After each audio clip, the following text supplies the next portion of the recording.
Assalamualaikum warahmatullahi wabarakatuh. Kali ini kita akan membahas tentang musuh besar keikhlasan dari buku yang sama, Langkah Belum Usai. Semoga Allah senantiasa memberikan kemudahan dan keberkahan kepada penulis, dan semoga ini menjadi salah satu amal jariah untuk penulis. Ini kita nggak bahas semuanya, kita cuma bahas di lengkap. Jadi teman-teman kalau mau cari di sini dari awal sampai akhir itu ada benang merahnya, sehingga untuk teman-teman yang pengen dapetin insight dari buku ini yang sangat-sangat apik dan sangat-sangat menawan, teman-teman bisa langsung beli aja bukunya. Yang penting jangan sampai teman-teman beli yang bajakan atau teman-teman minta PDF yang bajakan, karena ilmu itu nggak jadi berkah kalau kayak gitu. Kita mulai dari musuh besar keikhlasan. Oke. Hampir semua orang itu suka sama yang namanya pujian, dan mereka benci sama yang namanya hinaan. Bahkan banyak banget orang-orang yang lebih menyukai pujian dibandingkan uang. Mereka rela untuk ngeluarin uang mereka itu demi mereka dipuji sama manusia yang lain. Sehingga kita seringkali melakukan perbuatan dosa batin yang disebut dengan riya dan sum'ah itu tanpa kita sadari. Nah, riya dan sum'ah ini termasuk pada musuh besar keikhlasan. Aku pernah bahas antara riya dan ikhlas, tapi sekarang mari kita perbandingkan dengan riya dan sum'ah. Nah, menurut Al-Hafidz Ibnu Hajar, riya adalah memperlihatkan satu amalan yang kita lakukan itu di hadapan manusia. Jadi kita memperlihatkan amalan kita untuk dipuji sama manusia. Nah, sedangkan sum'ah itu memperdengarkan amalan kita agar di hadapan manusia agar kita dipuji pula. Jadi sama-sama maknanya, intinya sama, yakni dipuji manusia, tapi bedanya kalau riya itu memperlihatkan, kalau sum'ah itu memperdengarkan gitu. Nah, riya itu termasuk daripada syirik kecil, sebagaimana sabda Rasulullah Shallallahu Alaihi Wasallam. Kata Rasulullah, sesungguhnya yang paling aku khawatirkan dari kalian adalah syirik kecil. Mereka nanya nih para sahabat, apa itu syirik kecil wahai Rasulullah? Maka Rasulullah jawab, riya.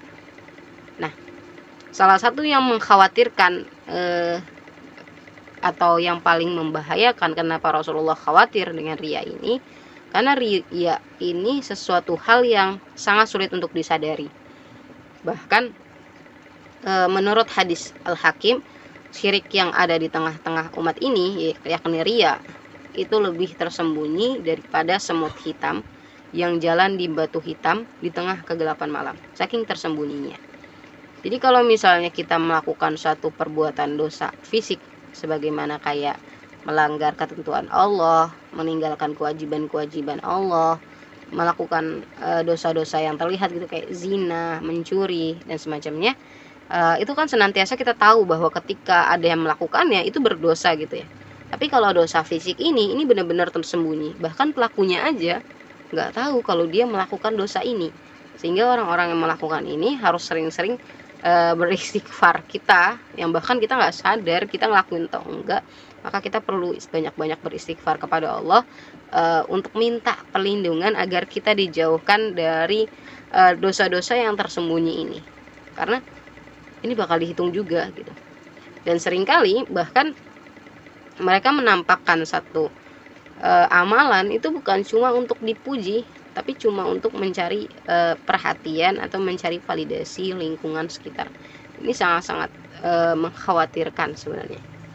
Mari kita lihat contoh dari riya dan sum'ah. Misal kalau contoh riya ya, misalnya kita sholat duha untuk cari perhatian dari gebetan gitu ya, bukan untuk Allah, tapi biar kayak masya Allah nih pacar aku soleh banget, masya Allah, kayak gitu semacamnya. Misal kita sedekah biar teman-teman kita tuh ngirain kita dermawan, atau kita atau untuk laki-laki manjangin janggut biar dikira kita lagi hijrah. Masalahnya jika kita mengerjakan satu amalan dan ternodai sedikit aja sifat kesyirikan atau sifat riya, maka Allah akan meninggalkan kita dengan pujian yang kita harapkan, bukan diganjar dengan pahala ataupun ridhonya.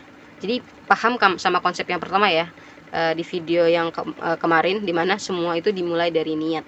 Jadi kalau misalnya ketika kita melakukan satu amalan sholat duha, sedekah, dan semacamnya, itu untuk mendapatkan pujian dari manusia, ya udah kita dapetin sesuai dengan niat kita, nggak lebih. Itu hal maksimal yang bisa kita dapetin.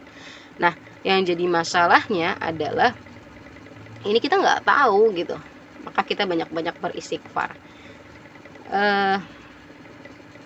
Dan apalagi contoh sum'ah, misal kita sedekah 1 miliar, tapi itu 2 tahun lalu, dan kita ceritain ke masyarakat gitu. Kemarin tahun lalu juga 2 tahun lalu, aku sedekah 2 miliar di sini nih, kayak gitu. Hampir mirip-mirip kayak gitu. Atau kita naik haji 10 tahun lalu dan kita ceritain kembali agar kita dipandang orang yang soleh dan alim. Nah itu nggak boleh juga ya. Jadi ada satu ceramah Mama Dede yang bener-bener ngasih tahu kalau misalnya itu sangat amat nggak disuka ketika seseorang ngeklaim sebagai haji bahkan cuma gara-gara haji. Apakah ketika mereka melakukan sholat mereka dipanggil Pak Sholat gitu. Itu sebenarnya untuk meninggalkan dosa-dosa batin yang sebenarnya kita nggak sadar bahkan. Nah, dalam hadis qudsi Allah tuh berfirman, aku tidaklah butuh adanya tandingan-tandingan. Barang siapa yang mengerjakan satu amal dalam keadaan menyekutukan aku selain aku, maka aku akan meninggalkan ia dan perbuatan syiriknya itu. Jadi hati-hati teman-teman, walaupun kita nggak melakukan satu amalan itu untuk dipuji, senantiasa Allah puji kok. Kalau Allah udah cinta sama kita, Allah akan biarkan penghuni langit maupun penghuni bumi akan mencintai kita kok. Jadi nggak usah takut gitu, kita sedekah aja, nggak usah agar teman-teman kita ngira kita dermawan. Toh kalau misalnya kita tanpa diminta validasi dari mereka bahwa kita dermawan, kita memang benar kok gitu. Jadi jangan sampai kita termasuk daripada itu. Nah, apakah amal-amal yang ditampakkan ini itu sama dengan riya? Enggak. Jadi amalan-amalan yang ditampakkan itu enggak sama riya. Boleh kok ada amalan yang ditampakkan, orang Rasulullah juga menyuruh kok kita untuk syiar gitu. Tapi harus ada batasan.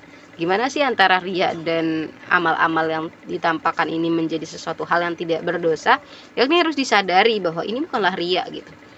Kalau seseorang melakukan satu amalan itu dengan tujuan untuk memotivasi orang lain, belum tentu ini adalah riya. Misal kita nge-share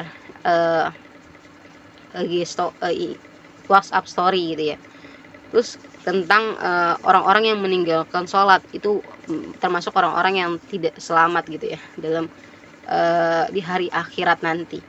Maka ini gunanya agar kita bisa berkumpul dengan orang-orang keluarga kita, sahabat kita, teman kita, sehingga mereka yang tadinya enggak perhatian terhadap sholat mereka menjadi perhatian terhadap sholat mereka. Dan ini boleh, ini bukan termasuk riya ketika kita men-share IG story seperti itu.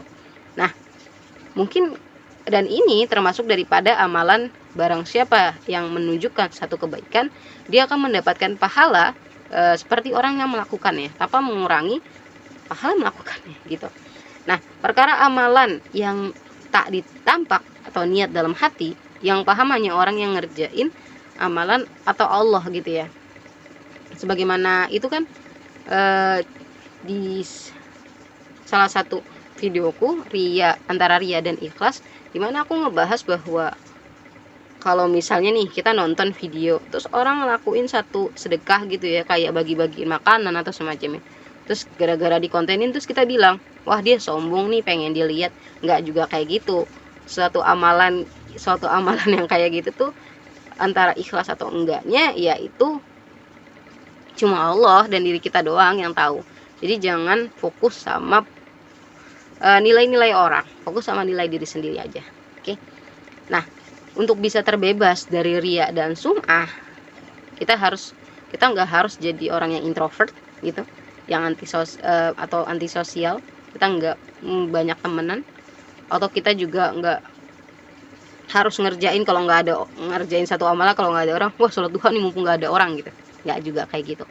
Kita juga kalau misalnya kita lagi ditanya, nih kita lagi puasa sunnah, terus ada yang nanya, kamu lagi puasa? Terus kita jawab enggak juga kayak gitu. Untuk menjaga keikhlasan, karena tujuan kita bukan untuk tidak menjadi tidak terlihat manusia. Kita bukan itu kok. Tujuan kita kan untuk mendapatkan keridhaan dari Allah, bukan untuk menghindari penglihatan manusia.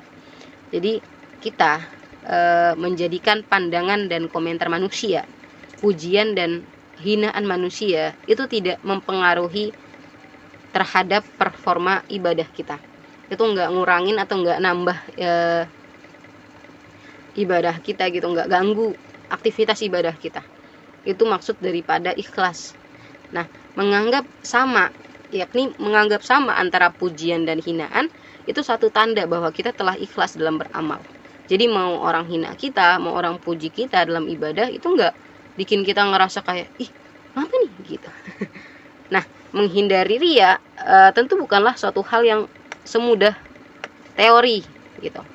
Ini juga suatu hal yang sulit bahkan untuk para ulama gitu.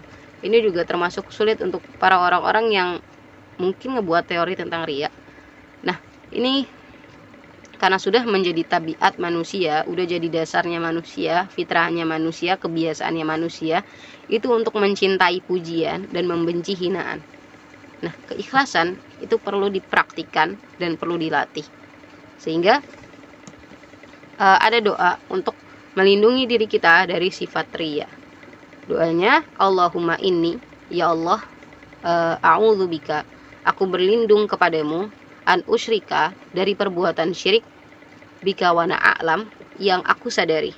Jadi ada perbuatan syirik yang aku sadari, ya Allah, aku berlindung kepadamu. Banyak banget dari kita yang ngelakuin riya itu bahkan sadar, walaupun riya ini bentuknya tersembunyi. Tapi kita ngelakuin bentuk keriaan ini dengan sadar. Wa astaghfiruka lima la a'lam. Dan aku memohon ampun kepadamu ya Allah atas dosa-dosa yang tidak aku ketahui. Bahkan untuk suatu dosa yang kita nggak ketahui, kita memohon ampun sama Allah. Agar nanti di sana kita nggak ngeberatin.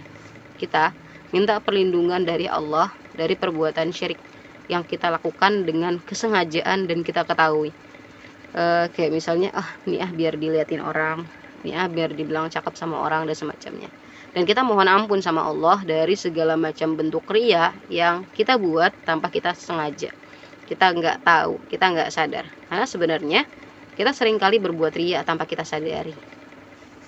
Nah, bagaimana pendapatmu dengan orang yang melakukan satu amalan kebaikan, lalu setelah itu ia mendapatkan pujian dari orang-orang? Ini kata sahabat Rasulullah kepada Rasulullah. Maka Nabi SAW menjawab, itu berita gembira bagi seorang mukmin yang disegerakan. Ini sesuai dengan amalan yang ditampakkan, itu nggak selalu riya. Jadi kalau misalnya ada kita melakukan sesuatu, terus niatnya untuk mendapatkan keridhaan dari Allah, terus kita tiba-tiba dapat pujian nih dari orang, kata Rasulullah, itu adalah berita gembira bagi seorang muslim mukmin yang disegerakan. Jadi Imam Nawawi rahimahullah itu pernah mengatakan pertanda bahwa Allah ridho dan mencintainya, akhirnya makhluk pun turut menyukai orang tersebut. Jadi inilah yang disebut dengan ketika kita mengejar akhirat maka dunia pun ikut. Semoga ini menjadi salah satu amal yang mampu dipertanggungjawabkan di akhirat. Subhanakallahumma bihamdika asyhadu an la ilaha illa anta astaghfiruka wa atubu ilaik. Jangan lupa untuk meninggalkan dosa-dosa batin. Dan semoga kita selalu dilindungi oleh Allah dari perbuatan-perbuatan yang buruk. Assalamualaikum warahmatullahi wabarakatuh.